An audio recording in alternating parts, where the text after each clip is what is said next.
quiero agradecerles a todos ustedes su presencia en esta noche para presentar qué hago yo aquí, el caso Briceño y el laberinto de la justicia peruana, el primer libro de Ricardo Briceño, para quien voy a pedir, por supuesto, unas fuertes palmas.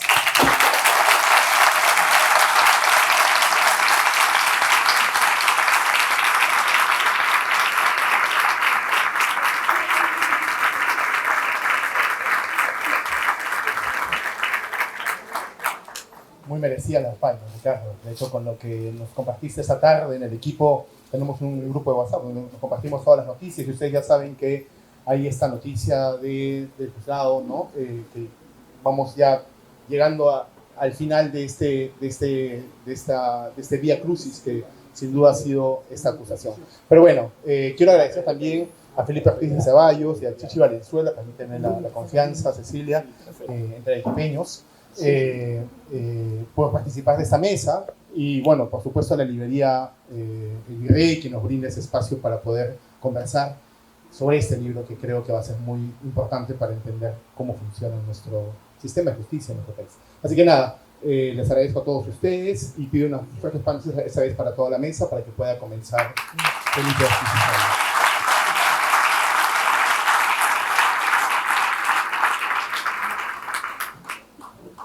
Buenas noches a todos. Hace un poco más de 2 meses, Ricardo Briceño me llamó para decirme que estaba por terminar el importante libro que presenta esta noche. Y me pidió que si lo tenía bien, lo prologara. Inicialmente me sorprendió que me invitara a hacerlo, porque siendo su relato en esencia el de un absurdo e injusto atropello jurídico, consideraba que había plumas de juristas mucho más calificadas que la mía para efectuar una mejor introducción a un testimonio tan relevante. A Briceño, sin justificación entendible, la Fiscalía lo acusa de delitos muy graves: lavado de activos y fraude a la persona jurídica, y en el juicio en curso ha solicitado más de 11 años de prisión como pena. La constitucional presunción de inocencia, a la cual él, como cualquier otro ciudadano peruano, tiene derecho, solo debería ser descartada en una sociedad razonablemente justa por pruebas que lo incriminen claramente de tales delitos. Sin embargo, en el proceso iniciado en su contra, como él lo describe y sustenta detalladamente a lo largo del libro, no se ha presentado un solo medio probatorio que evidencie que haya cometido delito alguno. Como soy ingeniero y no abogado, algo me puse a averiguar sobre procesos penales para escribir el prólogo. Es obvio que no todas las acusaciones pueden presentar como prueba de un crimen el equivalente de una pistola humeante. Por ello, los abogados se refieren a la prueba indiciaria, aquella que resulta de una apreciación de la realidad de los hechos en base a la convicción que resulta de determinados indicios. Pero debiera haber límites obvios para lo que un fiscal pueda presentar como una prueba indiciaria. No debería tolerarse, como en este caso, la construcción imaginada de una teoría especulativa con la sola finalidad de acusar arbitrariamente a algún imputado. No hace mucho, el Tribunal Supremo Español fijó algunos criterios orientativos para valorar la suficiencia de la prueba indiciaria en los casos que no exista prueba directa.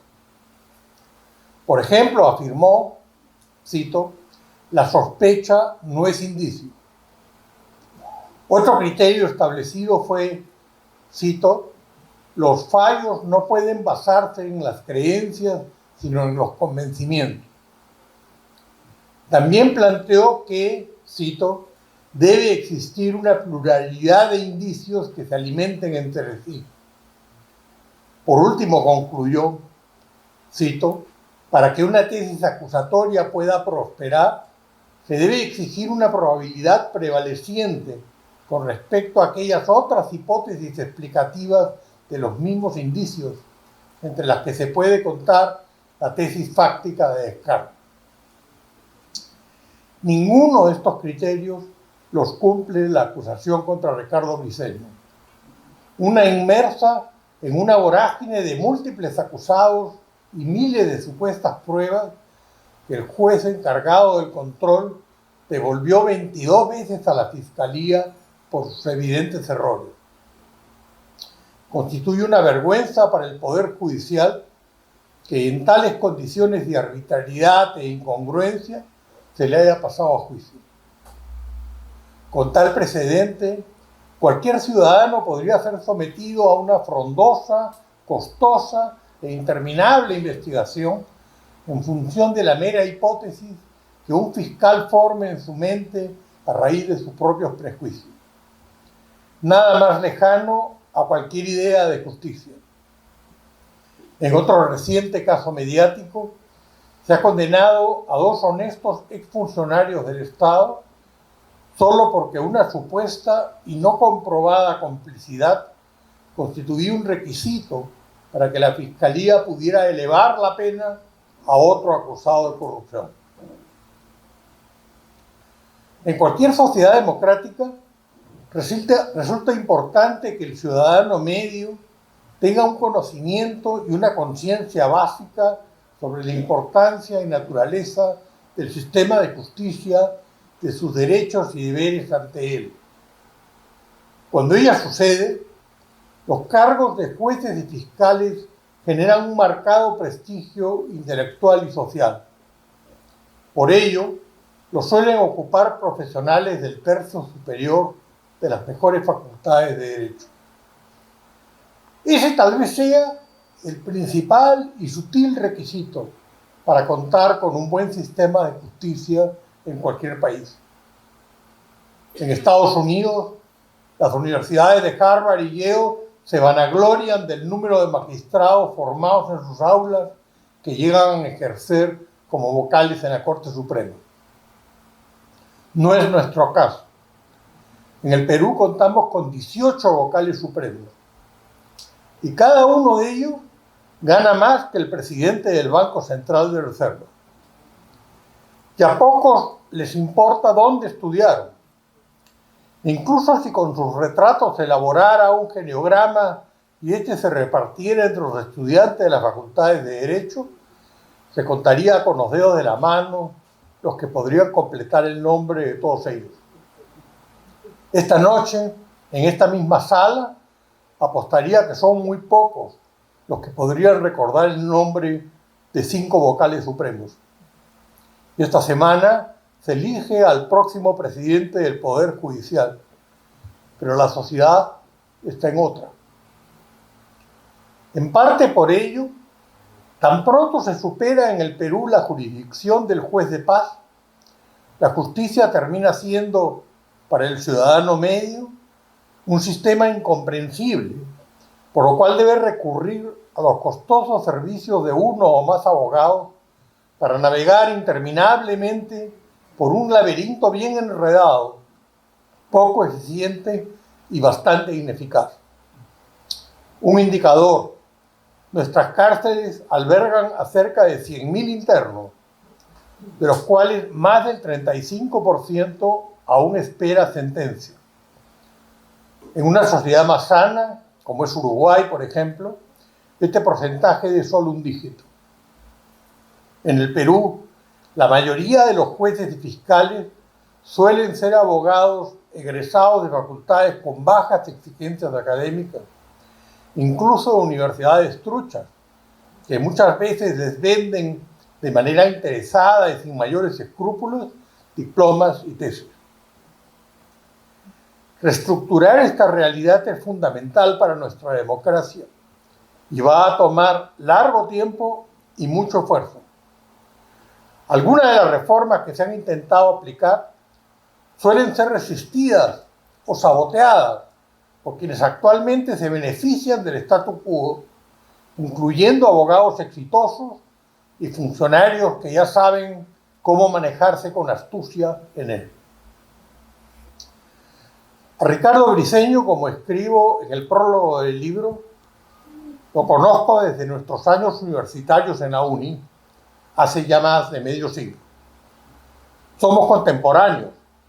Testigo cercano he sido, por tanto, de su versátil y exitosa carrera como ejecutivo, empresario y dirigente gremial, la que él describe bien en las primeras 70 páginas de este libro. Chicho siempre se ha destacado por una perseverancia en el esfuerzo, combinada con una consistencia en la búsqueda de objetivos concretos con una mirada de largo plazo. Para lograr ello, se requiere de tenacidad, resiliencia, coraje y determinación a pesar de las dificultades, capacidad para enfrentar la adversidad y poder doblegarla, entereza para superar los desafíos y obstáculos en la búsqueda de los logros fijados. Cuando esta pesadilla que actualmente viene sufriendo finalmente concluya, que esperamos pueda concluir pronto, esas primeras 70 páginas debieran, no hay mal que por bien no venga, ser la base de otro libro, y aún no más celebratorio y entusiasta, donde a los sentidos textos que van a leer se le agreguen fotos y gráficos y alegrías, más como corresponde al testimonio feliz de una vida bien vivida, de sus varios éxitos y logros, de su firme vocación por hacer y por crear. Muchas gracias.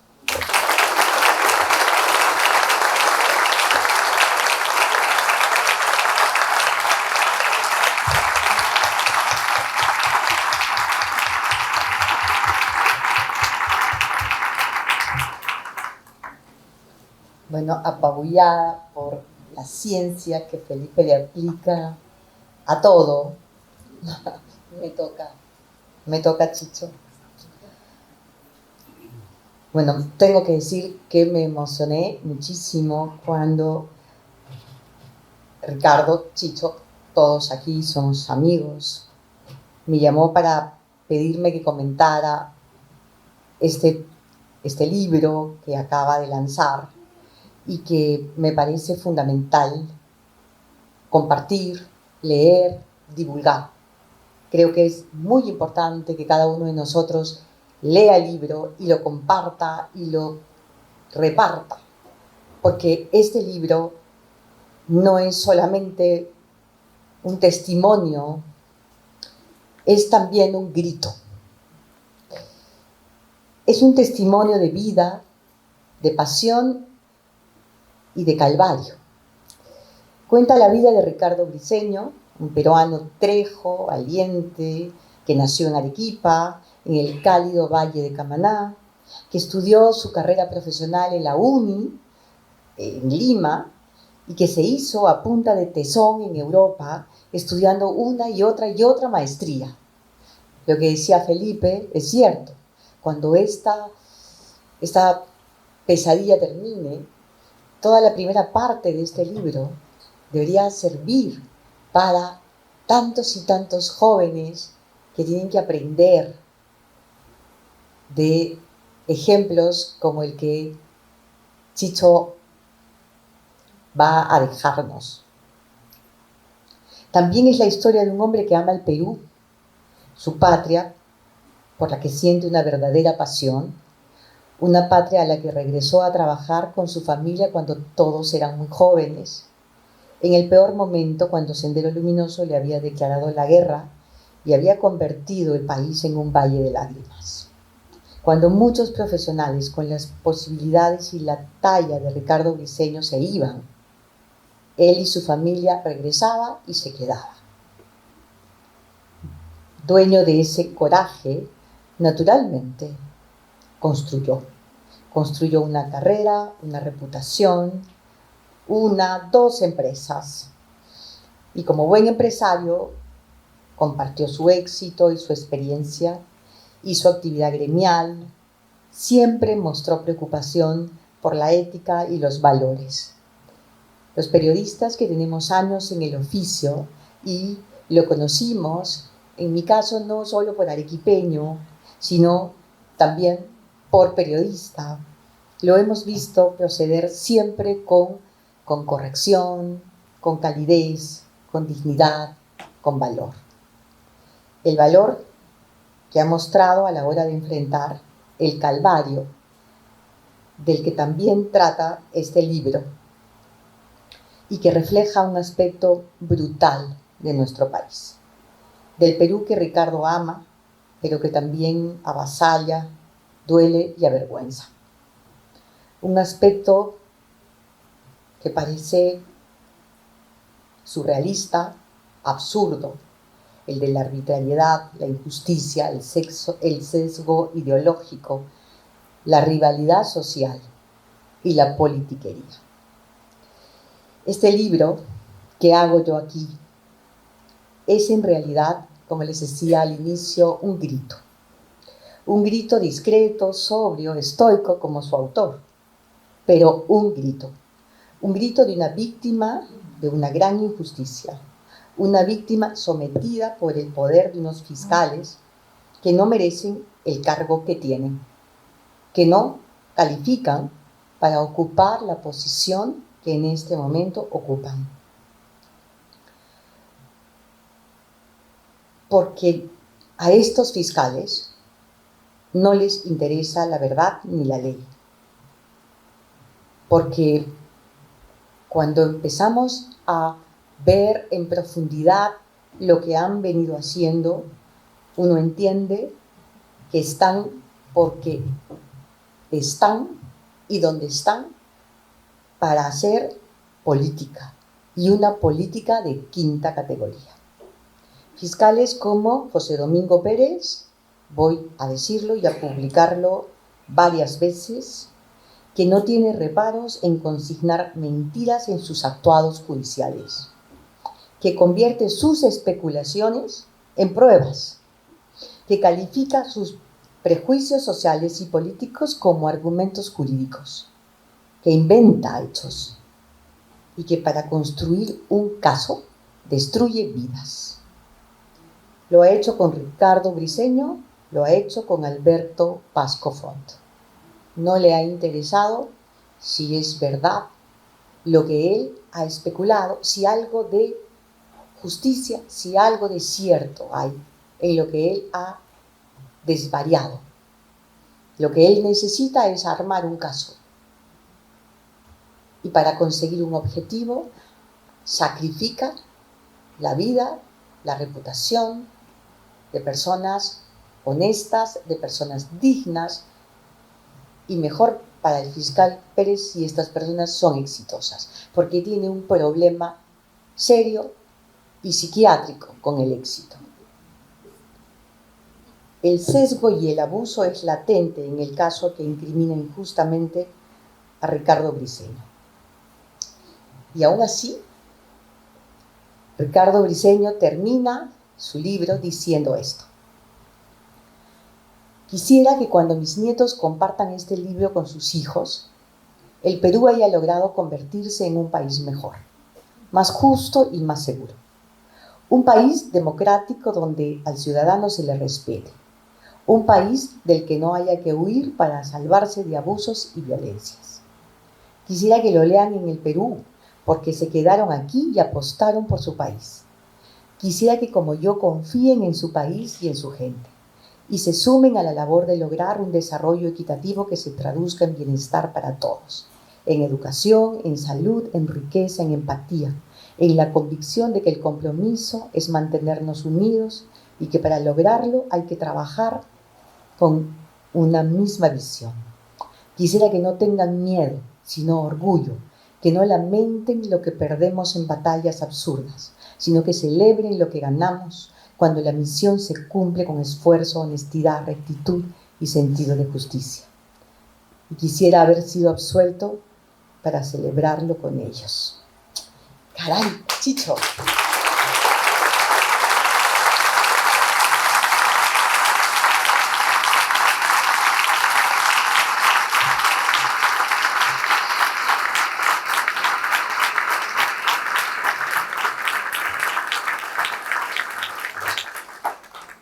no puedo admirar sino tu amor por el Perú, tu fe, tu esperanza, tu dignidad. Ten la seguridad que en esta sala compartimos tu impotencia, que no estás enfrentando esta acusación solo, que lo que han querido hacer es criminalizarte a ti para criminalizar lo que tú quisiste defender, con todo derecho, que ha sido y es la defensa de la libertad de las ideas, de la libertad del mercado en el que crees. Porque ese ha sido tu pecado. Y creo que esa es la razón por la que Pérez ha buscado incriminarte con tanto ahínco. Porque tú creaste una campaña estupenda para hacer notar las ventajas de la libertad económica, lo que puede hacer un hombre creativo, talentoso, que hace empresa. En la cabeza de ese mal fiscal, los empresarios son malos, porque él tiene un sesgo abusivo y político. Y entonces él cree que los empresarios no deben destacar, creen que el éxito no debe tener convicciones.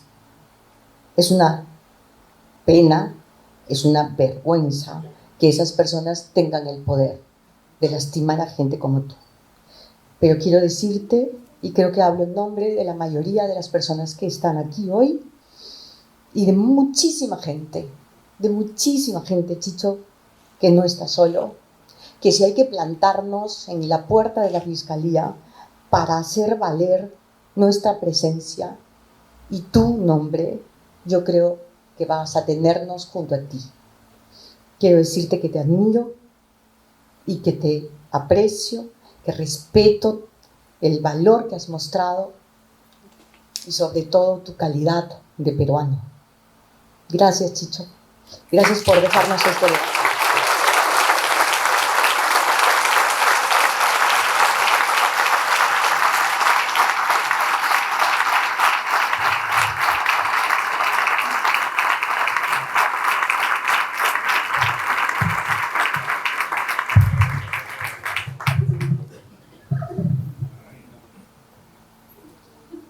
Muchísimas gracias, gracias a todos por venir.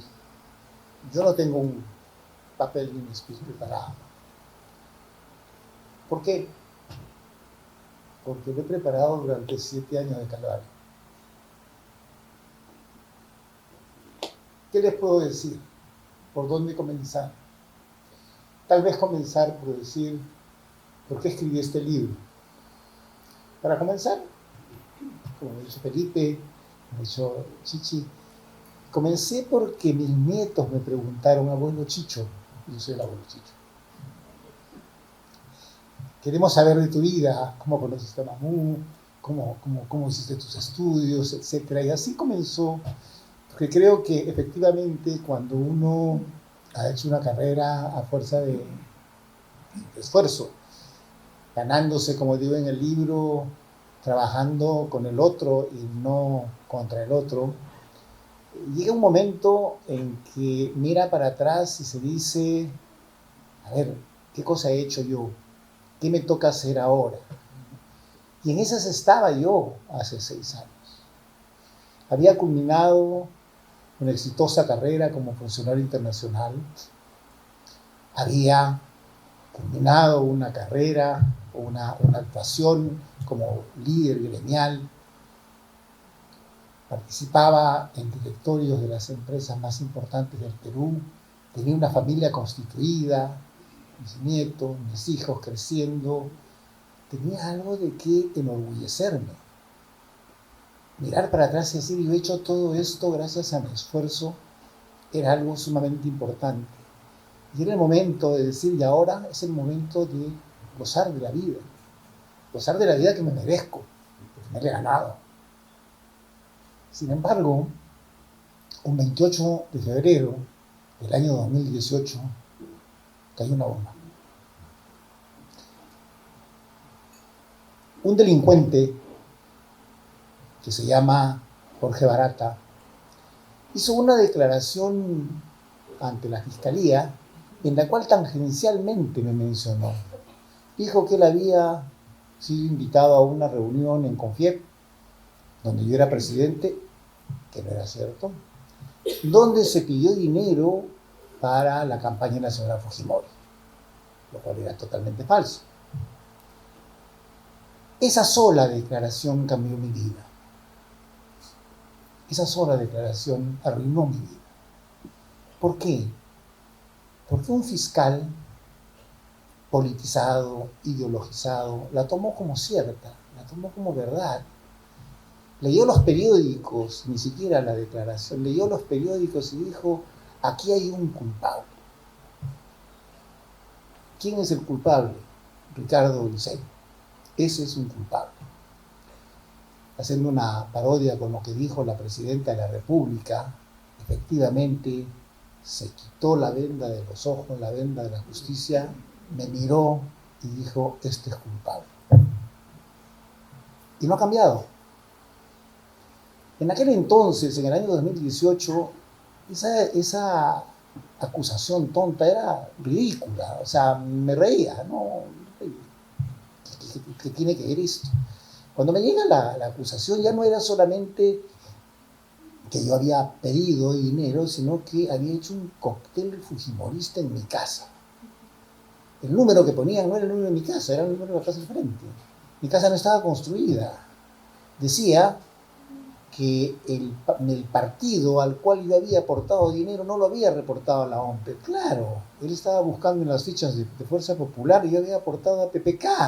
Entonces, claro, estas tres cosas por las cuales comenzó la acusación eran tan ridículas, que yo pensé, bueno, de esto salgo mañana. De esto salgo mañana. Sin embargo, han pasado 7 años. 7 años. He presentado decenas, si no centenas de pruebas de que las acusaciones que han ido mutando a lo largo de los años no tenían ningún sentido. Después ya no eran los $200.000 de Odebrecht, porque se demostró que ese dinero era limpio, se demostró que el cóctel no se hizo en mi casa, se demostró que el partido al cual había aportado no era el de Fujimori. Y entonces cambió. No, dijo, no. El dinero sucio es el que han aportado los empresarios a la Confiep. Bueno, los empresarios a la Confiep, no a mí. Pero yo qué tengo que ver, o sea, los empresarios aportaron a la Confiep, sin embargo yo era el responsable. Yo soy el acusado. El dinero de la Confiep, de los empresarios, era sucio. Probamos que ese dinero era limpio, obviamente. Probamos que la campaña de Confiep era una campaña en favor de la empresa privada. Llegó a decir que habían spots que asusaban a la población, que la amedrentaban, que la ponían, que creaban terror para que no gane el candidato chavista. ¿Qué spot? ¿De qué hablaba? Ninguno, no existía. Nunca presentó una prueba. Luego se probó, evidentemente, que el dinero de las empresas que aportaron con Confiep era dinero limpio. Se cayó. Pero nada, yo tenía que seguir siendo culpable. Entonces ya no era el dinero sucio de Confiep. El dinero que entregaron los empresarios en la última acusación es un dinero limpio. Limpio. Pasaron 6 años y cambió la acusación. ¿Qué pasó? Ricardo Briceño engañó a todos los empresarios. Yo solo yo, sin la participación de nadie. Los buenos empresarios del Perú dieron un dinero para una campaña de promoción a la inversión privada y yo, solo yo, cambié el tenor de esa campaña e hice una campaña en favor de la señora Fujimori. ¿Cómo lo hice? Pues yo falsifiqué estados financieros, balances, engañé a la SUNAT, engañé a la Confiep. ¿Con qué prueba? Ninguna. No puede haber prueba. ¿Hubo dinero? ¿Recibí dinero? No recibí dinero. ¿Hubieron aportes? ¿Hubieron pagos? No hubieron pagos.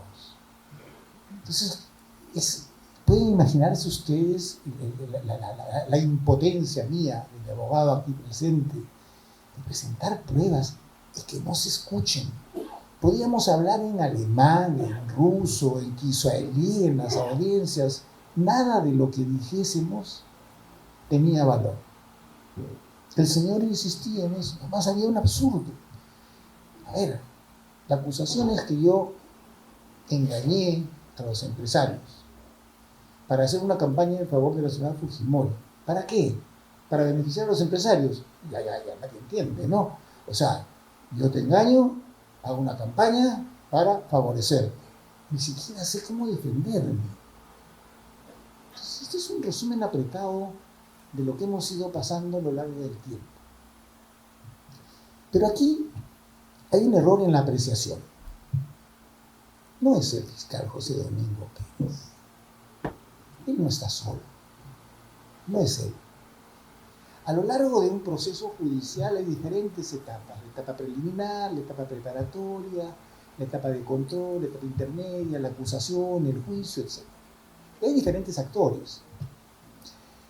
Lo que el fiscal José Domingo Pérez hace conmigo y con otros, porque no solamente es conmigo, es un abuso tremendo de autoridad. Pero él tiene un jefe. Hay un fiscal superior. Hay un fiscal que controla lo que hace su subordinado. ¿Qué hizo el fiscal Vela? No hizo nada. Probablemente el fiscal Vela es más responsable que el fiscal José Domingo Pérez. Él tenía la obligación de parar el sinsentido de las acusaciones de Vela. No lo hizo. No quiso hacerlo. Luego, en lo largo del proceso, hay una etapa que se llama la etapa intermedia, cuando el fiscal acusa por este absurdo de que engaña con fiebre, etc. Esto pasa a un juez, el juez de control. El juez se llama Víctor Zúñiga Urday. La obligación de ese juez es justamente de controlar que, como bien dice Felipe, si bien es cierto, el fiscal no tiene que presentar pruebas, tiene que presentar indicios razonables de algún delito, tiene que presentar algo que se acerque a la prueba.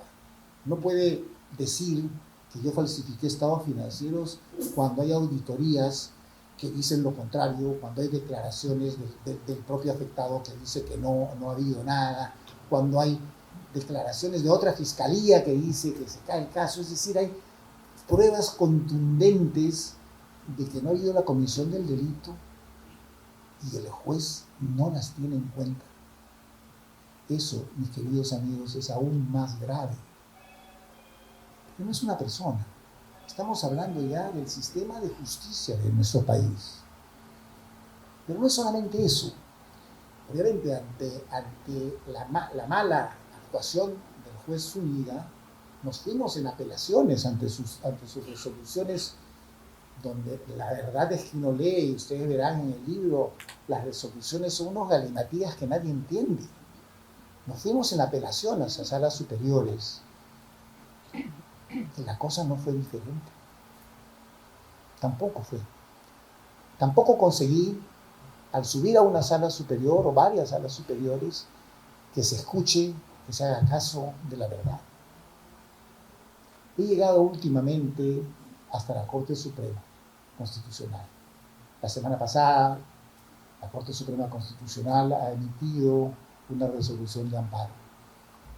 Espero que esta vez dé resultado.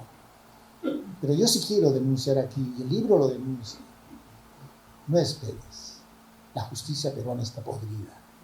La justicia peruana está totalmente podrida.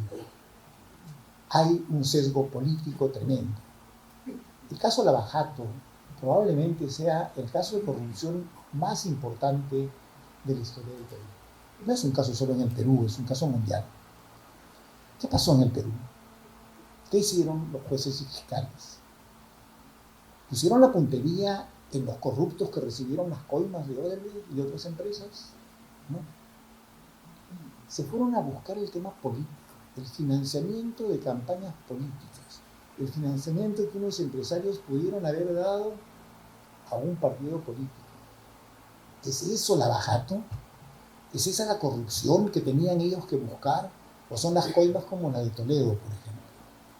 ¿Dónde están los corruptos que realmente se beneficiaron y que hicieron un tremendo daño al país, no están en la agenda de la justicia peruana. ¿Por qué hicieron? ¿Por qué hicieron ese tema político? Porque hay un sesgo político, efectivamente. ¿De quién? No de uno. No puede ser de uno, de muchos. Que no quieren que los empresarios participemos en política. Probablemente yo llego no a una conclusión, pero llego a pensar que yo soy el chivo expiatorio y que la justicia peruana está sesgada, no quiere efectivamente que los empresarios participemos en política y probablemente tampoco en la función pública, como es el caso de Tito Pascopor. También nos asustan en eso. ¿Habrán ganado? Yo creo que a lo largo de estos años sí. Se han ganado. Ellos han ganado en ese objetivo. Yo no veo hoy día a los empresarios participando en política. Yo no veo a los jóvenes empresarios participando en política. Todos dicen, yo no quiero que me pase a mí lo que pasó a Chicho Briseño. Ese es el país que vamos a construir hacia adelante. Tenemos elecciones en 1 año y medio. Vamos a dejar la cancha libre, vamos a perder por walkover, vamos a tener los congresistas que tenemos hoy día que entran al Congreso por intereses personales, vamos a permitir que la ilegalidad, la informalidad financie los partidos políticos y nosotros nos quedemos afuera. Ese es el mensaje de este libro. Es un mensaje de esperanza también, es un mensaje de reflexión. Lo que me ha pasado a mí, no me ha pasado solamente a mí, le ha pasado a muchísima gente.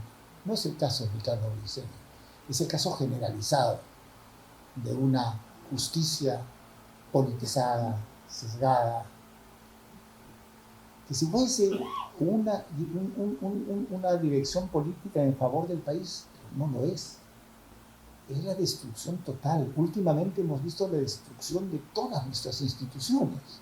Vamos a permitir nosotros, porque me pasó lo que me pasó a mí, que otros, aquellos que no tienen los principios y valores que tenemos nosotros, sean quienes gobiernen este país. Yo espero que no. La verdad que espero que no. Y es por eso el mensaje que al final le di Chichi. Yo espero que reflexionemos. Espero que tomemos las cosas en serio. No le tengamos miedo. No digamos que es una sola persona. Hay toda una corriente que quiere destruir al país y creo que nosotros tenemos que alzar la voz y decir, hasta aquí llegamos y tenemos que, Perú es nuestro, Perú es más grande que sus dificultades y para eso estamos nosotros. Ese es el mensaje que tengo en este libro. Muchas gracias.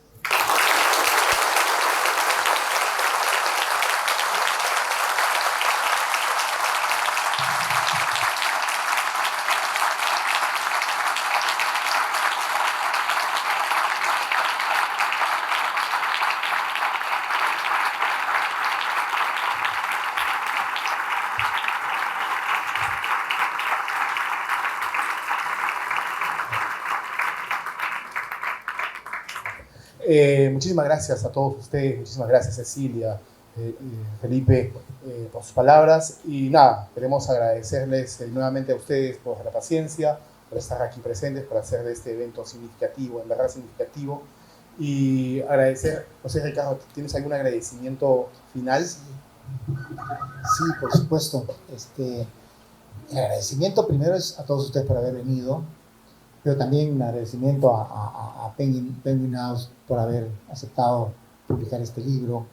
Un agradecimiento especial a Cecilia Valenzuela por haberme ayudado en la redacción de este libro. La verdad es que ha sido una experiencia de 1 año que nos ha tomado escribirlo. Y por supuesto a mi familia, a mi esposa, a mis hijos. Esto lo dejo para el final porque es lo más importante. Ustedes encontrarán en el libro una dedicatoria muy sentida justamente a mi familia, que es el núcleo, es lo único que realmente me ha permitido a mí sobrepasar estos 7 años. Ellos han soportado mis angustias, mis malos humores, pero también me han defendido y es por ello que yo escribo este libro.